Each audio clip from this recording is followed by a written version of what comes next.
میرے والد صاحب کی شادی کو 12 سال ہو گئے تھے لیکن اولاد نہ ہوئی۔ بہت اور مہنگے ترین ڈاکٹر کو دکھایا، بہت پیسے لگے، حکیم، پیر، فقیر، دم درود اور طویل گنڈے آزما لیے لیکن جھولی خالی رہی۔ ہر طرف سے مایوس ہو کر ماں باپ صبر کر کے بیٹھ گئے۔ ہمارے ہاں اولاد نہیں ہوتی، آخر وہ بھی اس دنیا میں جی رہے ہیں۔ جینا لازم تھا کہ جب تک زندگی کے دن پورے نہ ہوں انسان کو اس جہاں سے نجات نہیں ملتی۔ اپنی زندگی پر اختیار ہے اور نہ موت پر، بس چلتا ہے۔ یہ اللہ کی مرضی ہے اور اس کے اختیار میں ہے، ہمارے بس میں کچھ بھی نہیں ہے۔ جب چاہے حیات کا اختتام کر دے۔ دنیا عجیب و غریب واقعات سے پٹی پڑی ہے۔ ایسے میں ایک واقعہ میرے والدین کے ساتھ بھی پیش آیا۔ شادی کے 12ویں برس ایک روز آدھی رات کو گھر کے دروازے پر کسی نے دستک دی۔ والد صاحب کی اس دن طبیعت کچھ ٹھیک نہ تھی، انہیں کھانسی اٹھ رہی تھی۔ دوائی بار بار کھانے سے نیند آنکھوں سے چلی گئی تھی اور ان کی کھانسی کی وجہ سے میری والدہ بھی سو نہ پا رہی تھی۔ غرض کہ اس رات دونوں ہی جاگ رہے تھے۔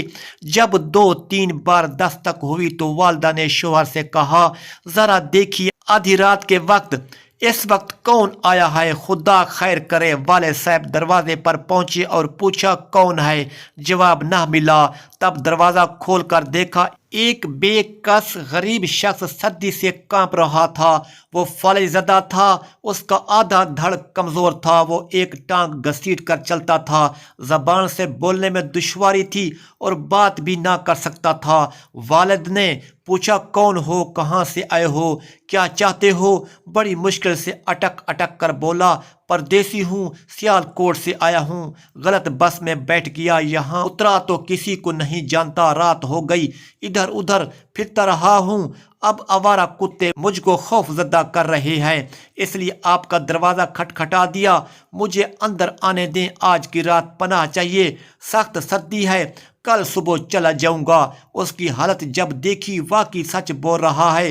والد صاحب نے کچھ سوچ کر دروازہ کھول دیا، اس کو بازو سے تھام کر اندر لے آئے۔ گیراج میں چارپائی پڑی تھی، اس پر بٹھایا، پھر امی سے کہا کہ کچھ کھانے کو ہے تو دے دو، ایک غریب مسافر ہے، اس کو کھلانا ہے۔ والدہ کچن میں گئیں اور کھانا گرم کر کے دے دیا۔ والد صاحب نے اس آدمی کو کھانا کھلایا اور اپنے ڈرائیور کا بستر کھول کر چارپائی پر بچھا دیا اور کہا کہ رضائی اوڑھ کر سو جاؤ۔ وہ کھانا کھا کر اسے سکون آ گیا اور چارپائی پر لیٹ کر سو گیا۔ سخت سردی تھی اور کتوں کے گروہ سے اس کی جان بچی۔ صبح ہوئی تو والد نے ناشتہ بھی کرا دیا اور پوچھا بولو اب کیا چاہتے ہو؟ اس نے اسی طرح بہت مشکل سے اٹک اٹک کر کہا کہ سیال کوٹ جانے والی بس میں سوار کرا دیں۔ صبح ڈرائیور آ گیا، والد نے اس کو ٹکٹ کی رقم دے کر کہا کہ جاؤ اس غریب آدمی کو مطلوبہ بس میں بٹھا کر آ جاؤ۔ چلتے وقت اس بے کس نے ہاتھ اٹھا کر دعا دی، خدا تمہارے بچوں کو سلامت رکھے۔ والد صاحب نے کہا تمہاری دعا اپنی جگہ، لیکن میاں افسوس کہ شادی کے 12 برسوں بعد بھی اللہ تعالیٰ نے مجھ کو اس نعمت سے محروم رکھا ہے جس کو اولاد کہا جاتا ہے، لہذا یہ دعا میرے کام کی نہیں ہے، کوئی اور دعا دو۔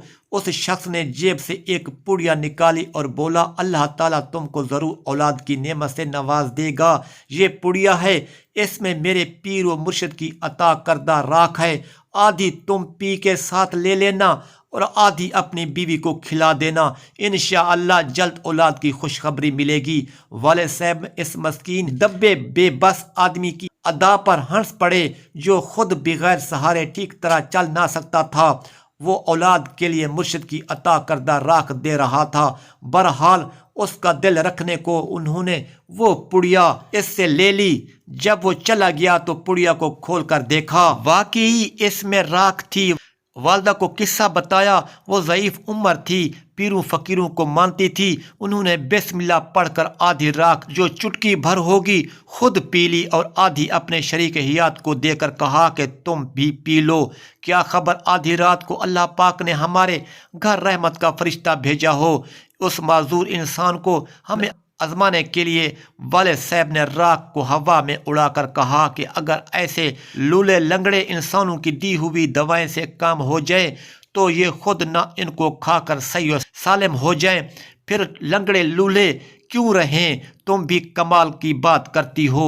میں نے اس شخص پر ترس کھا کر اس کو گراج میں پناہ دی کہ کہیں آوارہ کتے اس کو کاٹ نہ ڈالیں۔ بیچارہ فالج کا مارا دوڑ بھی نہ سکتا تھا۔ خیر نیکی کر دریا میں ڈال دینے والی بات سمجھ کر اس واقعہ کو فراموش کر دیا، لیکن 2 ماہ بعد والدہ کو احساس ہوا کہ وہ امید سے ہیں۔ کسی کو یقین نہ آ رہا تھا۔ چیک اپ کروایا تو لیڈی ڈاکٹر نے تصدیق کر دی۔ بس پھر میرے والدین کی خوشی کا کوئی ٹھکانہ نہ رہا۔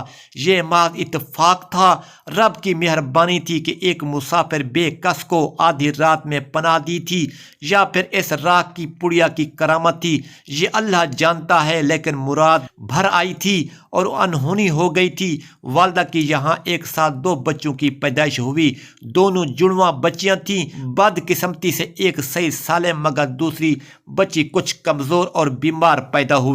دونوں جڑواں بچیاں تھیں۔ بدقسمتی سے ایک صحیح سالم مگر دوسری بچی کچھ کمزور اور بیمار پیدا ہوئی۔ میں وہ تھی جو صحیح سالم تھی، اور میری جڑواں بہن غزالہ تھی جس کی ایک ٹانگ پیدائشی کمزور تھی اور ایک بازو بیکار تھا۔ خیر یہ اللہ کی مرضی، بہت علاج اس کا کرایا لیکن شفا نہ ہوئی۔ ہم دونوں وقت کے ساتھ ساتھ بڑی ہوتی گئیں۔ میں ٹھیک ٹھاک بھاگ دوڑ سکتی تھی، چل پھر سکتی تھی، لیکن غزالہ چل پھر نہ سکتی تھی کیونکہ آدھا دھڑ بیمار تھا، ٹانگ اور بازو دونوں بے جان تھے۔ وہ اب ویل چیئر پر زندگی بسر کرنے پر مجبور تھی۔ یوں وہ مجھ سے زیادہ خوبصورت تھی۔ جب تک والدین زندہ رہے اس کی دیکھ بھال کرتے رہے، کیونکہ ہم دونوں ان کی منتوں مرادوں کے پھول تھے۔ وہ دونوں کو چاہتے تھے کہ ہم بہنیں ان کی آنکھوں کا نور اور دل کی ٹھنڈک تھیں۔ تاہم مجھ سے زیادہ ان کو غزالہ کی فکر کھائی جاتی تھی۔ میں نے MA پاس کر لیا اور وہ سکول بھی نہ جا سکی۔ اپنی مزدوری کی وجہ سے کوئی ہنر نہ سیکھ پائی۔ بس تھوڑا بہت جو امی ابو اور میں نے اسے گھر پر پڑھا دیا اس نے پڑھ لیا۔ MA کے بعد میں نے یونیورسٹی جانے کی خواہش کا اظہار کیا۔ والد صاحب نے داخلہ دلوا دیا کیونکہ ان کو میری ہر خوشی کا پاس رہتا تھا۔ ہم دونوں بہنوں کے بعد ان کے یہاں پھر اولاد نہ ہوئی۔ ہم ہی ان کا سب کچھ تھے۔ جب میں نے MA کر لیا والدین کو میری شادی کی فکر ہوئی۔ انہی دنوں مجھ کو اپنے کلاس فیلو ذیشان نے پرپوز کر دیا، جو مجھ سے محبت کرنے لگا تھا۔ میں بھی اسے پسند کرتی تھی۔ اس نے شادی کے لیے کہا تو میں نے جواب دیا اپنے والدین کو ہمارے گھر بھیجو، امی ابو ہاں کر دیں گے تو ہماری شادی ہو جائے گی۔ وہ اپنے والدین کے ہمراہ ہمارے گھر آیا۔ میرے والدین نے اس کو پسند کیا، لیکن ساتھ عجیب شرط رکھ دی کہ اگر اس کے والدین اپنے دوسرے بیٹے کے لیے غزالہ کا رشتہ قبول کر لیں تو وہ میرا بیاہ ذیشان سے کر دیں گے، ورنہ انکار ہے۔ یہ شرط سن کر اس کے والدین سکتے میں آ گئے، کیونکہ غزالہ بہت خوبصورت تھی لیکن پڑھی لکھی نہ تھی۔ بہرحال اس وقت انہوں نے یہی جواب دیا کہ سوچ کر بتائیں گے، لیکن گھر جا کر اس معاملے پر سر جوڑ کر سوچ بچار کرنے لگے۔ ذیشان کو مجھ سے بہت محبت تھی اور وہ میرے علاوہ کسی اور سے شادی نہ کرنا چاہتا تھا۔ یہی حال میرا بھی تھا، لیکن اس کے والدین میرے والدین کی شرط پوری کرنے سے قاصر تھے۔ ذیشان کا ایک ہی چھوٹا بھائی تھا جو انجینئرنگ کے آخری سال میں تھا۔ جب اس نے والدین کی زبانی میرے گھر والوں کی شرط کا سنا تو ذیشان کی خاطر اس نے غزالہ کو دیکھنے کی خواہش کا اظہار کیا۔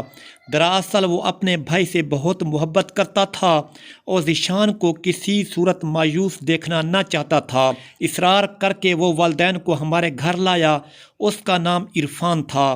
عرفان غزالہ سے ملا، کچھ دیر باتیں کی، پھر اس نے میرے اور اپنے والدین کو اپنی رضامندی بتا دی کہ وہ غزالہ سے شادی کرے گا۔ یہ ایک بہت بڑی خوشخبری تھی میرے والدین کے لیے، مگر ذیشان کے ماں باپ بالکل خوش نہ تھے۔ ایک بیٹی کی خوشی کی خاطر دوسرا قربانی کا بکرا بن گیا تھا، ایک معذور لڑکی کو قبول کر رہا تھا۔ والدین کو عرفان نے بہت مطمئن کر کے قائل کر لیا۔ یوں ہم دونوں بہنوں کی شادی ایک ہی گھرانے میں 2 بھائیوں سے ہو گئی۔ پہلے غزالہ دلہن بنی اور پیا گھر رخصت ہو گئی۔ ویل چیئر وہ اپنے ساتھ جہیز میں لے کر گئی۔ دوسرے روز میرا نکاح اور پھر رخصتی ہو گئی۔ یہ ایک انہونی تھی۔ جو ہو گئی۔ میرے دیور نے ہم پر رحم کھا کر غزالہ سے شادی نہیں کی تھی۔ ان کا کہنا ہے کہ اسے پہلی نظر دیکھتے ہی محبت ہو گئی تھی۔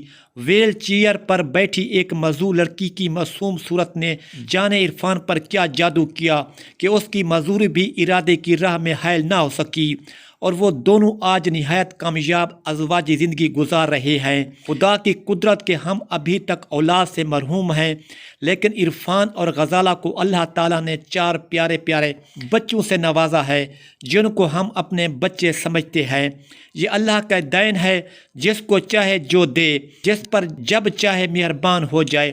اپنی حکمتیں وہ خود جانتا ہے جو راز ہم نہیں جان سکتے۔ وہ ان رازوں کا امین ہے۔ ہم اب بھی ایک ساتھ رہتے ہیں۔ میری بہن اولاد جنم دینے کے قابل ہے لیکن پال نہیں سکتی، لہذا ان کی اولادوں کو میں نے بہت پیارے اپنے بچے سمجھ کر پالا ہے۔ یہ بچے مجھے بڑی امی اور اپنی سکی ماں کو چھوٹی امی کہتے ہیں، اور ہم چاروں ان سے اس قدر محبت کرتے ہیں کہ ان کی وجہ سے علیحدہ نہیں ہوتے، اکٹھے رہتے ہیں۔ بس یہ اللہ کی مرضی ہے، ہم نا امید نہیں ہیں۔ امی ابو کو اللہ نے بڑھاپے میں اولاد سے نواز دیا تھا، جو آج ہم جوان ہو کر ہماری شادی ہو گئی ہے۔ اللہ کے خزانے میں کوئی کمی نہیں ہے۔ جب اللہ پہ بھروسہ رکھتے ہیں، ہمیں یقین ہے ایک دن اللہ ہمیں اولاد سے نواز دے گا۔ آمین۔